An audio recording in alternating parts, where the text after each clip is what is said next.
Hi everyone. So, I always start with so. Maybe I should find something else. I don't know. Maybe a little song, jingle. I don't know. So, right, again. Today, I feel like sharing something I shared with a friend. So the story is that on her Facebook wall, she asked, hi guys, I'd like to know what you're all grateful about. So she just mainly invited us to share on her wall and give an answer and say, I'm grateful for that, I'm grateful for that. And so some people shared, I'm grateful for heating, I'm grateful for my warm pajamas, and I think the answers were,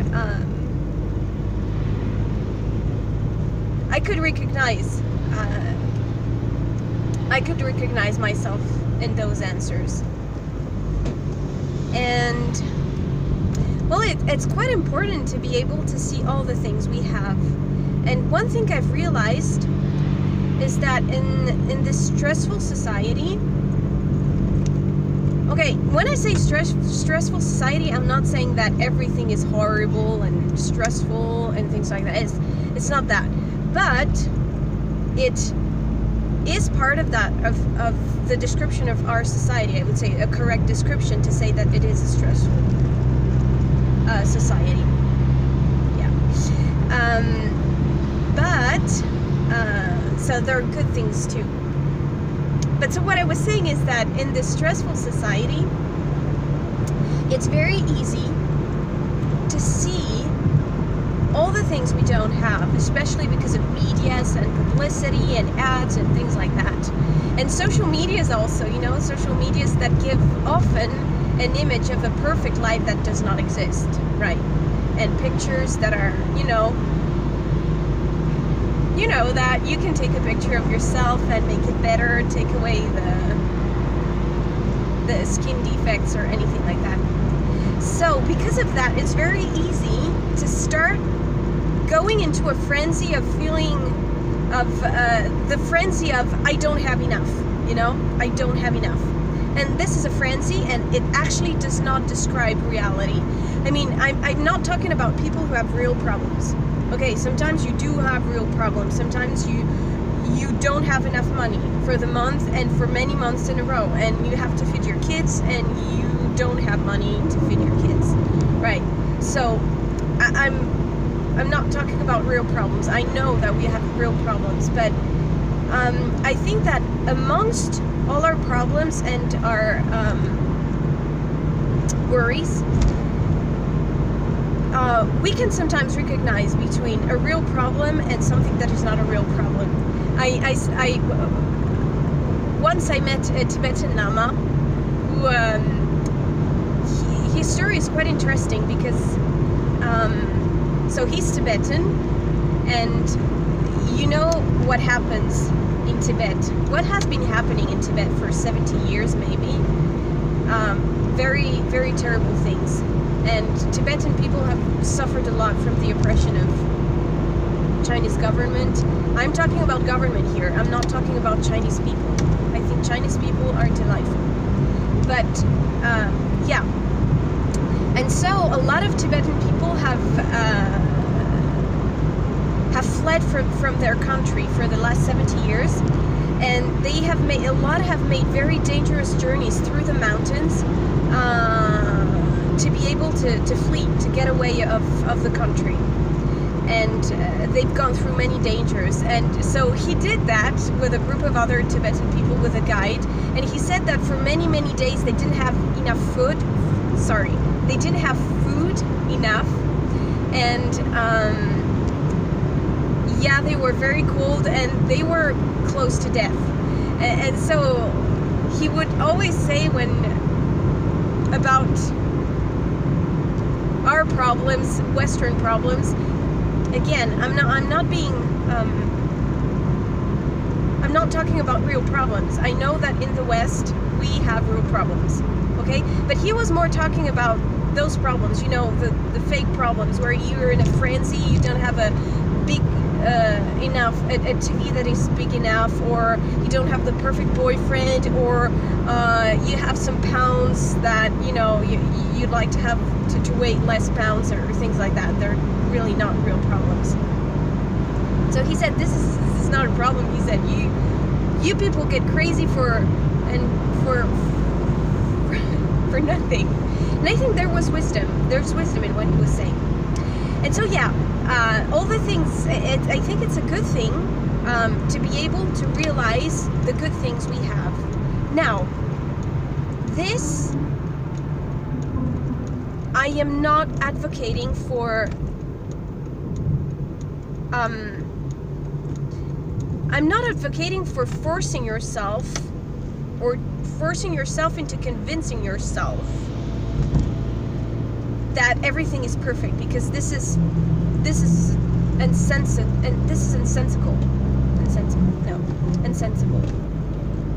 It's not sensible, right? It is not intelligent, because life is not all pink. So we mustn't think that everything is pink, and we mustn't try to convince ourselves that everything is pink. But I think that we can gain much by trying to have a more equilibrated view and a view that is more representative of truth and reality. So this is what I'm saying. But then, okay, so I'm going back again now to the comment and the question of my friend on Facebook. And when I read the comment, I thought about that sincerely. What am I grateful for? And the first thing that came to me still was something a little bit different from all that I've been saying and that I agree with. I'm grateful for heating. I'm grateful because I have a home, I have a bed, and this is wonderful, and because not everyone has that. And it's terrible to find yourself outside when you don't have your bed and a safe place to stay. But so I just, I just want to share what I said. The first thing I'm grateful for is Jesus. I'm grateful for Jesus. And I just want to, this video is not going to be very long because I don't need 20 minutes to say why I'm grateful for Jesus. So I'm going to say that in approximately 1 minute. Then I'm going to take 10 minutes, I don't know. So I'm grateful for Jesus because, and this is very simple, I'm grateful for Jesus because whenever I'm in great pain or I'm facing a real trial or difficulty, or because sometimes there are blessings of life that you're aching to have, but they're just not there. And whatever you do and however faithful you are, you just don't have them or don't see them so far. And so whenever I'm in such a situation, I am very grateful for Jesus because he does something wonderful. He's a genius. Really, he's a genius to help us progress in the path of life and perfection. He is a genius. He's so cool. And so many more things he is, but he is that. While he takes away the harshest and the ugliest part of the trial, I mean, I can feel it for a moment, but then I know that Jesus Christ is taking it away. He's literally taking it away. But he still leaves enough pain and sadness and loneliness maybe in my heart so that two wonderful things can happen. And that in my own progression and in my own heart. So it literally transforms me. I was thinking some days ago, and I don't know why I had a clearer mind than usual about who I was when I was very little, and I saw how much I have evolved. Of course, hey, lots of imperfection here. You can take a look at it. Lots of imperfection. But I see how God has worked with me so far. It's true. It's real. He changes us if we want to.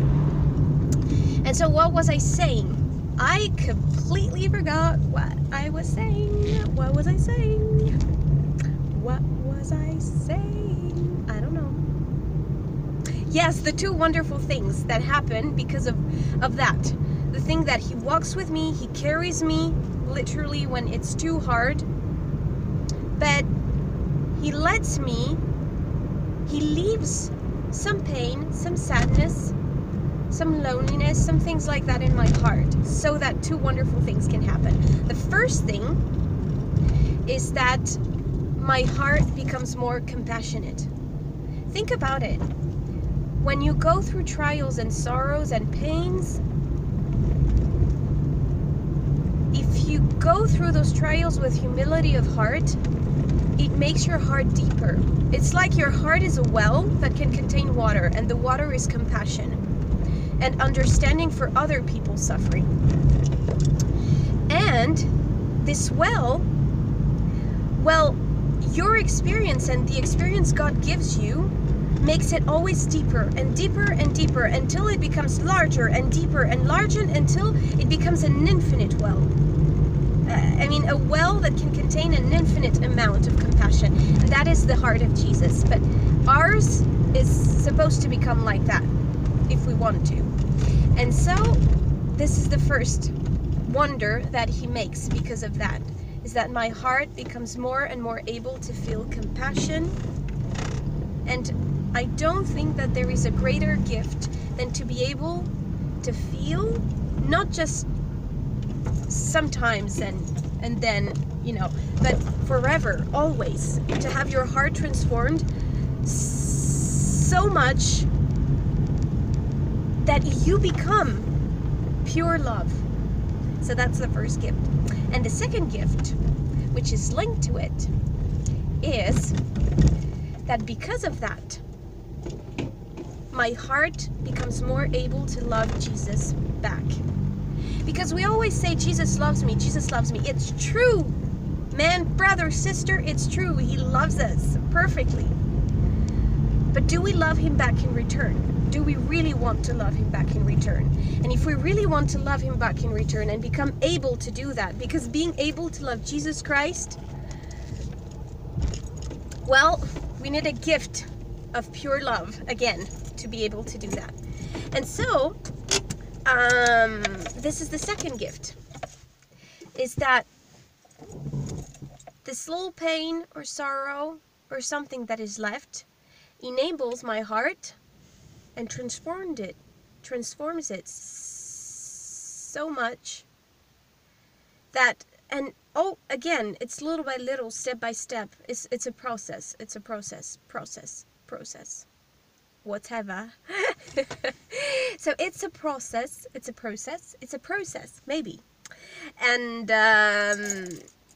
yes. So I wanted to share that with you. 13 minutes. It's a lot longer than I thought, but a lot shorter than usual. So we're getting better. So that's it. Yes, I've arrived. I'm